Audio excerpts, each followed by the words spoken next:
بسم اللہ الرحمن الرحیم ایاک نعبد و ایاک نستعین۔ قادری صاحب، آپ کا میں خاص طور پہ شکر گزار ہوں کہ آج آپ نے یہ فنکشن کی رحمت العالمین کی اور ہمارے معزز علماء کو بھی بلایا اور خواتین حضرات آپ سب کو۔ میرے لیے اس فنکشن کی بڑی اہمیت ہے اور میں یہ امید رکھتا ہوں کہ انشاءاللہ آنے والے دنوں میں، سالوں میں، یہ ایک بہت بڑی ایک انٹرنیشنل لیول کی یہ ہم ہر سال رحمت العالمین فنکشن کریں گے، جس میں اس آئیڈیا کو ڈیولپ کریں گے، دنیا تک لے کے جائیں گے کہ میں یہ سمجھتا ہوں کہ ہمارے اپنے ملک میں بھی لوگوں کو پوری طرح اور خاص طور پہ ہمارے نوجوانوں کو پوری طرح سمجھ نہیں ہے کہ ہمارے نبی صلی اللہ علیہ وسلم کی کیا حیثیت تھی۔ لوگوں کو نہیں اس کی پوری طرح سمجھ، اور میں اس عمر میں بھی نئی نئی چیزیں ان کے متعلق سمجھتا ہوں جو مجھے پہلے نہیں سمجھ تھی، کیونکہ اللہ نے جب ہمیں حکم دیا قرآن میں کہ ان کی سنت پہ چلو، ان کی زندگی سے سیکھو، تو وہ اللہ ہمارے لیے کہہ رہا تھا، کیونکہ اللہ تو خود کفیل ہے، ہم تو اللہ کو کوئی فائدہ نہیں پہنچا سکتے۔ سارا جو قرآن کے اندر اللہ کا پیغام ہے وہ انسانیت کی بہتری کے لیے، تو وہ ہماری بہتری کے لیے کہتے ہیں کہ ان کی زندگی سے سیکھو، کیونکہ ان کی طرح کا نہ کوئی عظیم انسان آیا ہے، یہ نہ آ سکتا ہے۔ کسی نے وہ اچیو نہیں کیا دنیا میں جو ایک انسان نے کیا، چاہے آپ مسلمان ہو، مسلمان یعنی اسلام کو مانے یا نہ مانے، جو اچیومنٹ ایک انسان ہمارے نبی صلی اللہ علیہ وسلم کی ہے وہ کوئی دنیا میں انسان نے نہیں کی اور نہ کر سکتا ہے۔ اس کے اوپر مغرب میں بڑی کتابیں لکھی ہوئی ہیں، ایک ہے مائیکل ہارٹ یا کہ 100 گریٹسٹ مین، اس میں نمبر 1 100 گریٹسٹ مین میں نمبر 1 وہ ان کو کیوں کہتے ہیں کہ وہ سب سے گریٹسٹ انسان تھے؟ کیونکہ کسی نے وہ چیز کی نہیں۔ جو اچیومنٹس ایک انسان نے کی تھی وہ دنیا کی تاریخ کا حصہ ہے، اور جتنی آپ ان کی زندگی کے اوپر پڑھتے جائیں گے آپ ریئلائز کریں گے کہ وہ کتنا بڑا ان کا مقام تھا اور اس سے ہم کیا سیکھ سکتے ہیں۔ اس لیے اللہ نے ہمیں حکم دیا تھا۔ تو ایک تو میں پہلے شروع کروں یہ ماحولیات پہ، تو ان کی ایک حدیث تھی کہ اس دنیا اگلی دنیا کے لیے اس طرح رہو کہ آپ نے کل مر جانا ہے، لیکن اس دنیا کے لیے اس طرح رہو کہ آپ نے 1000 سال زندہ رہنا ہے۔ اب جتنی بھی آپ اس کی گہرائی میں جائیں گے آپ کو سمجھ آئے گی کہ آج دنیا کے مسئلے مسائل اسی چیز میں پھنسے ہوئے ہیں کہ ہم نے آگے کا سوچا ہی نہیں، یعنی ہم دنیا میں اس طرح رہے کہ ہمارے بعد ہماری آنے والی نسلوں کی ہم نے فکر ہی نہیں کی۔ یہ جو کلائمیٹ چینج ہے، موسم کی تبدیلی ہے، یہ کیوں ہو رہی ہے؟ کیونکہ انسان دنیا میں اس طرح نہیں رہ رہا کہ وہ سوچے کہ آنے والی نسلوں کو کس طرح کی ہم نے دنیا دینی ہے۔ اور اس کے علاوہ بھی جو درخت، تو یہ تو ایک ایسی چیز ہے کہ وہ تو سب کو سمجھ ہے کہ بالکل ایک زمین بدل جاتی ہے جدھر زیادہ درخت ہوں، صاف ہوا، تو سب کچھ پتہ ہے۔ لیکن اس کے علاوہ یہ جو گلوبل وارمنگ ہے، جو موسم گرم ہو رہا ہے، اس کے جو اثرات ہیں وہ تو بہت برے اثرات ہیں، خاص طور پہ ہمارے اس خطے کے لیے، کیونکہ ہمارا دریاؤں میں پانی آتا ہے گلیشیئر سے، اور جیسے جیسے موسم گرم ہوتا جائے گا گلیشیئرز پگھلتے جائیں گے، تو آگے اگر اسی طرح چلتا رہا تو آگے ایسا ٹائم آئے گا کہ ہمارے دریاؤں میں پانی بہت کم ہو جائے گا۔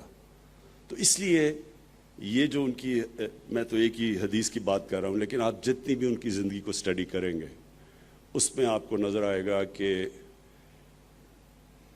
ایک انسان جو اللہ نے بھیجا تھا اس نے ساری دنیا کو کیسے تبدیل کیا، اس کے اندر کیا کوالٹیز تھی، ان کا کیریکٹر کیا تھا، ان کو دیکھ دیکھ کے لوگ لیڈر بن گئے۔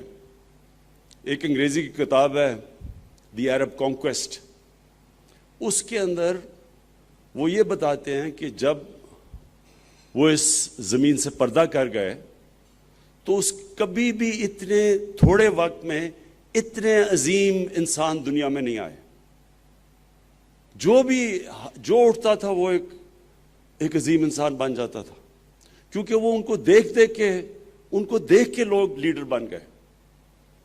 حضرت عمر نے جب فیصلہ کیا کہ خالد بن ولید کو سپہ سالار سے ہٹانے کا، آپ سوچیں خالد بن ولید جیسا کوئی دنیا میں سپہ سالار آیا ہی نہیں، وہ کوئی جنگ ہی نہیں ہارے، اور وہ جو جنگ جیتتے تھے، جو خاص طور پہ جو رومنز کے اگینسٹ وہ جیتے، جو بیزنٹائن ایمپائر تھا، وہ ایک دنیا کی کلاسک جنگ ہے کہ تھوڑے سے لوگ، ان کے ہتھیار بھی بہتر، لوگ بھی زیادہ، سپر پاور بھی، تو وہ ایک جینیس تھے، ملٹری جینیس تھے. اس کے باوجود حضرت عمر نے انہیں کہا، ان کو ہٹا دیا سپہ سالار ہونے سے. اور حضرت عمر نے یہ کہا کہ میں یہ دنیا کو بتانا چاہتا ہوں کہ اگر ہم سب سے بہترین بھی دنیا کا سپہ سالار ہٹا دیں، لیکن ایمان کی اتنی قوت ہے کہ جو بھی آئے گا وہ جیتے گا. اور جیتے لوگ، جو بھی آیا وہ ایک لیڈر بن گیا، اور وہ بڑے بڑے جنرلز بن گئے. تو ان کی زندگی سے سیکھنا، کیا ان کی صفتیں تھی، کس طرح انہوں نے مائنورٹیز، اقلیتوں سے کس طرح وہ ڈیل کیا، باقی مذہبوں سے وہ کیسے ڈیل کیا، غلاموں سے کیسے ڈیل کیا، اپنی خواتین سے کیسے ڈیل کیا، یہ ساری چیزیں، ہر چیز میں انقلاب تھا. اور ان کا جو آخری خطبہ تھا، آج آپ یونائٹڈ نیشنز کا چارٹر پڑھ لیں، اس سے ملتا ہے بالکل. یعنی وہ ہمیشہ کے لیے ان کی باتیں تھیں، اور وہ ہمیشہ کے لیے انسانیت کی بہتری کے لیے تھی. تو اس لیے ہم نے فیصلہ کیا ہے کہ 7، 8 اور 9 کلاسز میں، ہر سکول میں پاکستان میں ہم یہ قانون پاس کریں گے کہ 7، 8 اور 9 کلاس میں ان کی زندگی بچوں کو پڑھائی جائے.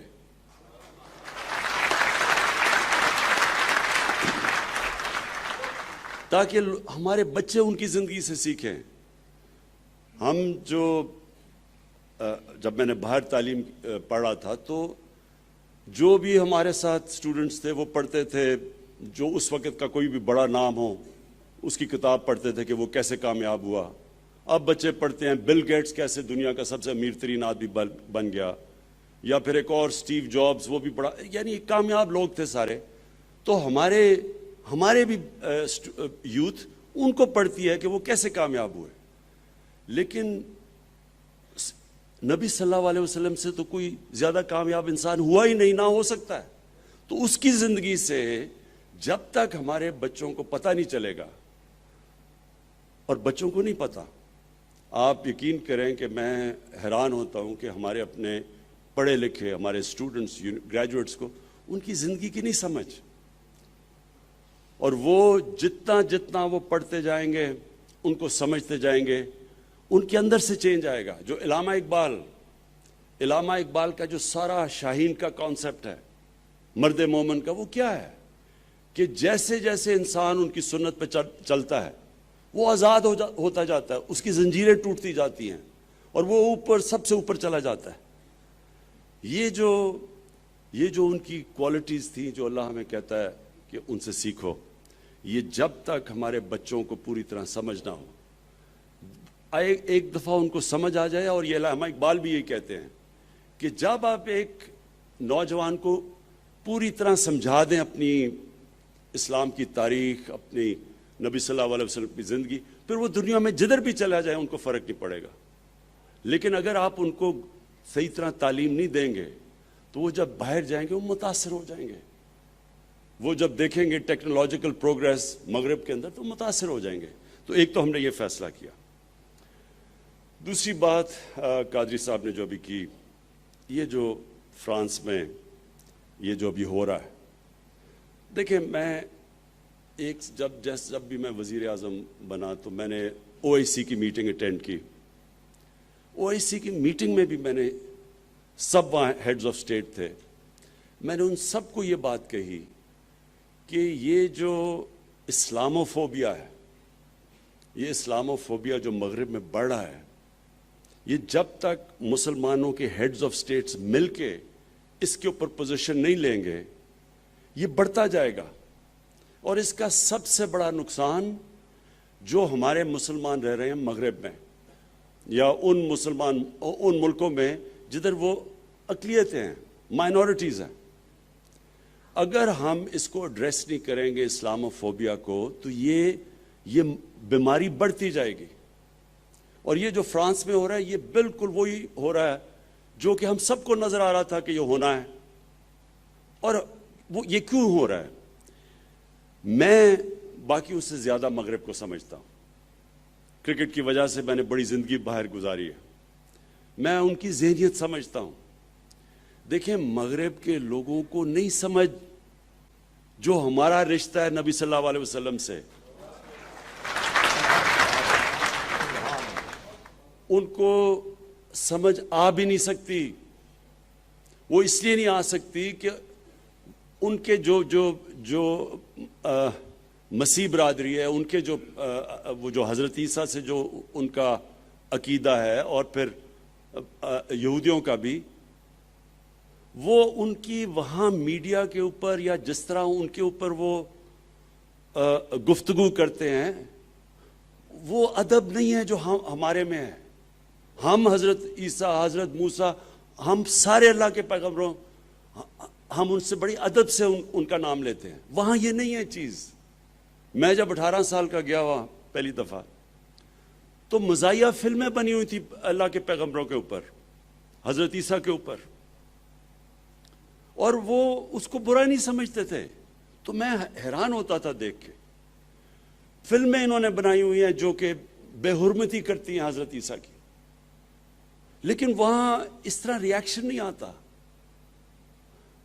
تو میں نے تب ہی سمجھ لیا کہ ان کو اندازہ ہی نہیں ہے جس طرح ہم مسلمان رہتے ہیں اور جو ہمارے عقیدہ ہے. اس لیے ہوا کیا، پہلا ایک سلمان رشدی نے آج سے 30 سال پہلے کتاب رکھی، مسلمان دنیا میں بالکل ٹھیک جائز شور میں چاہ. سلمان رشدی کو پتا تھا کہ مسلمانوں کو تکلیف ہوگی، کیونکہ وہ تو ہندوستان میں مسلمان گھر میں پیدا ہوا تھا. لیکن مغرب کو نہیں سمجھ آ رہی تھی کہ یہ کیا ہوا مسلمان دنیا میں، کیونکہ ان کا، پھر سے میں آپ کو بتاؤں، ان کا بالکل تاثر ہی اور ہے. دین کے اوپر وہ بالکل مختلف سوچتے ہیں. اور زیادہ تر تو وہ ایتھیسٹ بن چکے ہیں. زیادہ تر یورپ کے اندر دین تو بہت کم لوگ اب فالو کرتے ہیں. تو جب وہ وہاں سے شروع ہوا تو ادھر سے انہوں نے یہ شروع کر دیا کہ جو مسلمان ہیں یہ آزادی رائے کے خلاف ہیں، تنگ نظر ہیں. پوری کیمپین چل گئی. ان کو ہماری سمجھ نہیں ہے، یہ ہمارے ویلیوز کو نہیں سمجھتے، یہ ہماری ڈیموکریسی کو، آزادی کو نہیں سمجھتے. یہ پوری کیمپین چل گئی. اور کیمپین چلائی گئی. وہ لوگ، ایک چھوٹا سا طبقہ وہاں ہے جو اسلام کے خلاف ہے، جو اسلام کو بری نظر میں دکھانا چاہتا ہے، جو پروپیگنڈا کرتا ہے اسلام کے خلاف. انہوں نے فائدہ اٹھایا اس سے. اور ہمارے مسلمان دنیا میں جو ہونا چاہیے تھا کہ ہمیں تب سارے لیڈرز کو جمع ہو کے یو این کے اندر اور یورپین یونین میں بتانا ان کو چاہیے تھا کہ یہ ہمیں آپ تکلیف دیتے ہیں جب آپ کوئی بھی ایسی چیز کریں جو ہمیں نقصان، جو بے حرمتی کرے ہمارے نبی صلی اللہ علیہ وسلم کی. ہمیں بتانا چاہیے تھا. یہی میں نے OIC میں کہا، یہی میں نے یونائٹڈ نیشنز میں کہا کہ جب تک ہم جو مسلمان لیڈرز ہیں ہم ان کو نہیں بتائیں گے، وہ جو چھوٹا سا طبقہ ہے وہ ہمیشہ استعمال کرے گا. یہ جو انہوں نے کارٹون، یہ جو چارلی ہیبڈو کے کارٹونز تھے، یہ اس کے پیچھے کوئی چھوٹا سا طبقہ، اس کو پتا تھا کہ مسلمانوں کا ریئیکشن آئے گا، اور اس سے پھر مسلمانوں کے خلاف پوری کیمپین چلتی ہے. ہمیں پتا بھی ہے کہ کون سے یہ تھوڑے سے لوگ ہیں، یہ خطرناک لوگ ہیں جو مسلمانوں کو گندی ان کو برا دکھانا چاہتے ہیں. اب یہودی، تھوڑے سے یہودی ہیں دنیا میں، ان کو جو سیکنڈ ورلڈ وار میں جو ہولوکاسٹ ہوئی، ان کے جو جرمنز نے ان کی قتل عام کی. اب جو ہولوکاسٹ ہے وہ ظاہر ہے کہ یہودی ساری کمیونٹی کو بڑی تکلیف دیتی ہے. لیکن یہودی کمیونٹی ہیں تھوڑے سے، لیکن وہ اتنے منظم ہیں، میڈیا میں اتنے طاقتور ہیں کہ انہوں نے ایسا مغرب کے اندر انہوں نے ایسا کسی بھی میڈیا پولیٹیشین کسی کی جرت نہیں ہے کہ ہولوکاسٹ کے خلاف کسی قسم کی بات کر سکے، بلکہ 4 ایسے یورپین شہر ہیں وہاں وہ جیلوں میں ڈال دیتے ہیں کہ اگر آپ صرف یہی کہیں کہ اگر وہ کہتے ہیں 60 لاکھ مرے تھے ہولوکاسٹ میں، اگر آپ کہیں نہیں جی 60 لاکھ نہیں 20 لاکھ، جیل میں ڈال دیتے ہیں وہاں، آسٹریا 4 ملک ایسے۔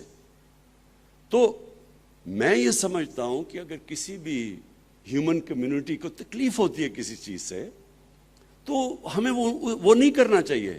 یہی تو رحمت العالمین کہتے تھے، یہ ہمارے نبی صلی اللہ علیہ وسلم، بلکہ قرآن کے اندر ہے کہ دوسروں کی عبادت گاہوں کی حفاظت کرو، اور جو ان کے لیے ایسی شخصیت جو ان کے لیے سیکرڈ ہیں ان کو کوئی خلاف ان کے بات نہ کرو۔ یہ تو ہمارے نبی صلی اللہ علیہ وسلم کہتے تھے۔ تو وہ ہمیں بھی یہ کرنا چاہیے کہ کوئی بھی کسی کمیونٹی کو چیز تکلیف دیتی ہے اس پہ بات نہیں کرنی چاہیے۔ تو یہودیوں نے ایسی ان کے اندر یونٹی اور انہوں نے ایسی کیمپین چلائی کہ کہیں بھی آج آپ مغرب کے اندر بات ہی نہیں کر سکتے کسی قسم کی، مثلا آپ کو سوچ بھی نہیں سکتا کہ کوئی مزاحیہ چیز کر دے ہولوکاسٹ کے خلاف۔ تو ہم 1.25 ارب انسان ہیں دنیا میں، ہم یہ کیوں نہیں کر سکے؟ اور مجھے افسوس سے کہنا پڑتا ہے کہ اس کا ایک بہت بڑا فیلئر ہماری مسلمانوں کی لیڈرشپ پہ۔